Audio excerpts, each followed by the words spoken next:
আসসালামু আলাইকুম দর্শক, সকলে কেমন আছেন? আশা করি আল্লাহর রহমতে সকলেই ভালো আছেন।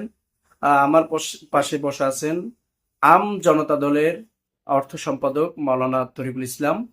তো ভাইয়ের কাছে আজকে আমি কিছু বিষয় নিয়ে বাংলাদেশের বর্তমান প্রেক্ষাপট এবং বাংলাদেশের যে রাজনৈতিক যে বিশৃঙ্খলা এবং আগামী নির্বাচনকে কেন্দ্র করে যে সমসাময়িক ইস্যু নিয়ে যে বাংলাদেশের যে ঘটনাগুলো ঘটছে এই বিষয়গুলো জানার জন্য ভাইকে আসলে কিছু বলার জন্য আমি অনুরোধ করছি। ধন্যবাদ মাহি ভাই, আপনাকে অসংখ্য ধন্যবাদ জানাচ্ছি আমাকে সময় দেওয়ার জন্য।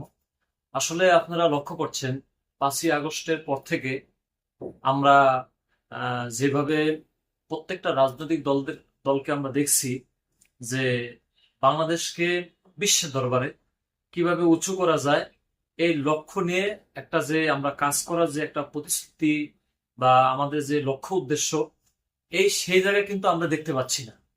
আমরা দেখলাম 5ই আগস্টের পর থেকে যারা দায়িত্ব পেয়েছে সে দায়িত্বকে তারা নিজের নিজের স্বার্থের জন্য তারা রাজনীতি এবং রাজনীতির যে রাজনীতিবিদরা আছে তারা নিজের পকেট ভারী করবার জন্য নিজের স্বার্থের জন্য তারা এই সমস্ত কাজগুলো চালিয়ে যাচ্ছে। আমরা যদি সবাই একাত্রিত হয়ে সমস্ত রাজনৈতিক দলগুলো যারা আছে, নিবন্ধিত দলগুলো বিশেষ করে, আমরা যদি সবসময় ইসলাম, দেশ, মানবতার পক্ষে এবং দেশের কল্যাণে, মানুষের কল্যাণে যদি আমরা কাজ করতে পারতাম তাহলে আমাদের ভিতরে সমস্যাগুলো আসলে থাকতো না। আমরা আরো দেখছি যারা উপদেষ্টা পর্যায়ে দায়িত্ব রয়েছেন, আমি মনে করি আমার কাছ থেকে এরা একটা এনসিপির যে একটা রাজনৈতিক তারা দল গঠন করছে, এই শক্তিরা ইউনূস সরকার তাদের উপরে মনে করে যে আমাদের তো একটা শক্তি আছে বা আমার একটা শক্তি আছে।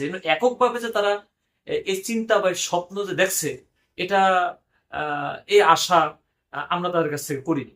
কিন্তু স্পষ্ট পরিষ্কার হয়ে গেছে জাতির কাছে, স্পষ্ট পরিষ্কার হয়ে গেছে জাতির কাছে যে আসলে এককভাবে যারা আজকে ক্ষমতায় যেতে চায়, এই নির্বাচন কেন্দ্রিক ভাবে ক্ষমতায় যেতে চায়, এটা এককভাবে আমি মনে করি এই দেশে যে ইসলাম, দেশ, মানবতার পক্ষে যারা আছে তাদেরকে নিয়ে সমঝোতা সমন্বয় করে যে মাঠ পর্যায়ে আমরা আমরা আরো লক্ষ্য করছি যে যতটা মাঠ পর্যায়ে যারা গেছে তারা বুঝতে পেরেছে যদি মাঠ পর্যায়ে যদি তাদের কর্মী সমর্থক যদি থাকে তাহলে তাদের ওই অনুপাতে, হারে অনুপাতে তারা কিন্তু একটা সাপোর্ট পায়। যেমন আমরা ইতিমধ্যে আজকে দেখলাম যে আমাদের বরিশালের ফুয়াদ ভাই ওখানে গিয়েছিল, সেখানে অবাঞ্ছিত একটা ঘোষণা করছে। কে বা কাহারা বা কার ইঙ্গিতে কার ইশারে করছে এটা আপনারা লক্ষ্য করছেন।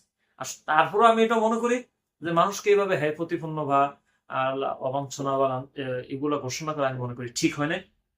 যদি যাদের ভিতরে মানবতা আছে, মানবতাকামী, মুক্তিকামী, দেশের স্বার্থে, মানুষের স্বার্থে যদি তারা কাজ করে, তাদেরকে জাতি বিবেচনা করবে যে আগামীতে রাষ্ট্র ক্ষমতা কাদেরকে নিয়ে যাওয়া যায়। এটা সম্পূর্ণ সাধারণ মানুষ যারা আমরা আছি আমাদের উপরে নির্ভর করে। এরপর যদি এখানে এককভাবে যদি কেউ স্বপ্ন দেখে, সেটা আমি মনে করি ভুল হয়। ঠিক আছে, ধন্যবাদ। আচ্ছা, আমরা জানতে পারলাম যে আপনারা সদ্য নিবন্ধিত একটি দল। তো আগামী নির্বাচনকে কেন্দ্র করে আপনার বিশেষ করে আপনার ব্যক্তিগত এবং আপনার দলের চিন্তা ভাবনা কি? নির্বাচনে কি আপনারা অংশগ্রহণ করছেন এবং আপনারা কত আসনে আপনারা প্রার্থী দেওয়ার চিন্তা ভাবনা করছেন? যদি আপনি এটা একটু ব্যাখ্যা করতেন। জি, ধন্যবাদ আপনাকে। আমরা এটাও আমরা যেহেতু আমজনতার দল একটা নিবন্ধিত দল হয়ে গেছে, যে বিশ্বের মাধ্যমে বা বাংলাদেশের একটা পরিচিত দল হয়ে গেছে এবং আমজনতার দল সকল সাধারণ মানুষের কাছে একটা পরিচিত। আর তারাও এটা বলে যে আমজনতার দলই আমাদের দরকার। আর আগামী আমরা যে এখান থেকে আমাদের কেন্দ্র থেকে যে নির্দেশনা আমরা দেখেছি বা আলোচনার মাধ্যমে আমরা শুনেছি, দেখেছি যে আমরা আগামীতে আমজনতা দলের পক্ষ থেকে 300 আসনই আমরা প্রার্থী দেওয়ার আমাদের সেই সিদ্ধান্ত আমরা নিতেছি। কি হয় বা না হয় আমরা সেটাইও সাংবাদিক সম্মেলনের মাধ্যমে আপনাদেরকে জানিয়ে দেব। ঠিক আছে। আর আমরা নিবন্ধিত যেহেতু দল, এটা একটা উল্লেখযোগ্য দল হিসাবে আমরা পরিচিত।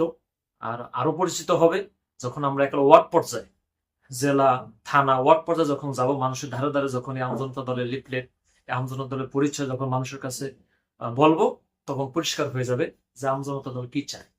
এই ক্ষেত্রে আমরা আশা করি আগামী নির্বাচনে অন্তত আমরা চেষ্টা করব সর্বোচ্চ 5 থেকে 7% ভোট এই আমজনতা দলের যারা প্রার্থী হবে তাদের বাক্সে এনে দিব।